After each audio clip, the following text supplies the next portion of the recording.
If you've ever done everything right and still been passed over, if you've ever watched someone less prepared, less thoughtful, and less capable move ahead while you stayed where you were, then stay with me, because this isn't about luck or timing. It's about the rules you've been playing by, and why those rules quietly stop working once real stakes appear. Become a villain to win. My name is Rocco Carlisle, and at 65, after watching careers rise, stall, and disappear, I've learned that many people don't lose because they lack ability. They lose because they insist on being admirable in environments that reward effectiveness. The heroism trap. Every organization praises its heroes. The ones who stay until 9 p.m. to fix someone else's mistake that weren't theirs. The ones who mentor endlessly, who say we instead of I, even when the work clearly came from them. I've watched those people become indispensable and invisible at the same time. They absorb blame without authority, responsibility without leverage, and loyalty without protection. When things go wrong, they're accountable.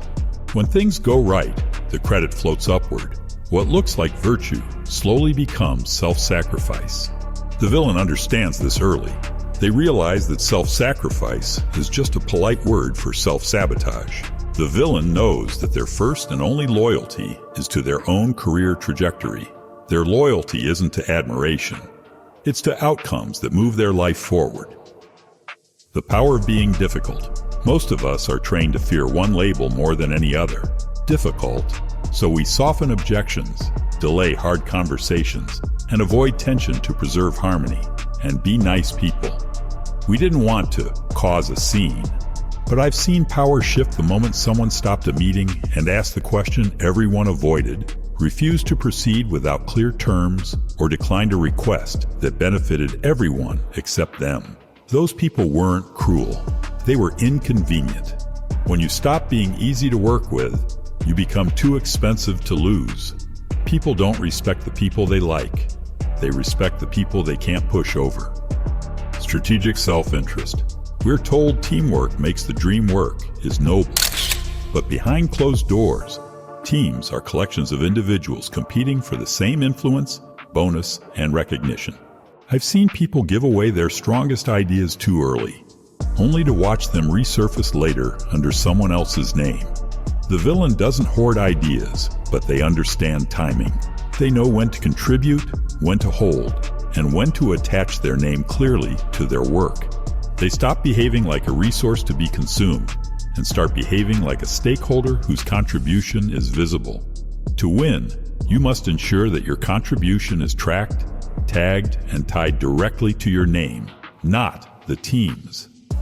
Respect over affection. People ask whether it's better to be liked or respected.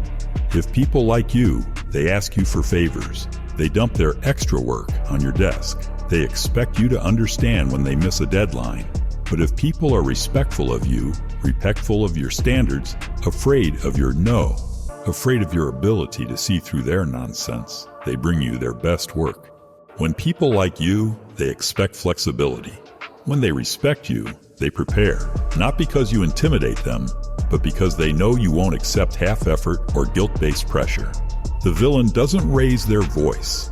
They are simply formidable, who cannot be rushed, shamed, or softened out of their standards. Owning the narrative. Once you stop playing the hero, people will talk. They'll say you've changed, that you're colder, more calculating, less generous than before. The old version of you would rush to explain, to soften, to restore approval. The villain doesn't care. They understand that defending a narrative gives it power. The villains stop wasting energy managing other people's perceptions and start using that energy to manage your own results. They let results speak where explanations once lived. And over time, even the loudest critics quiet down when outcomes keep arriving.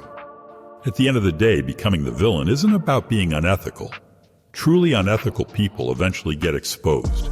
No, this is about professional villainy, about being willing to be the antagonist in someone else's story when the alternative is remaining agreeable, grateful, and invisible. The people who win aren't waiting to be chosen. They stopped auditioning for hero roles and accepted the one they were already cast in. And once you do that, winning doesn't feel corrupt. It feels truly free.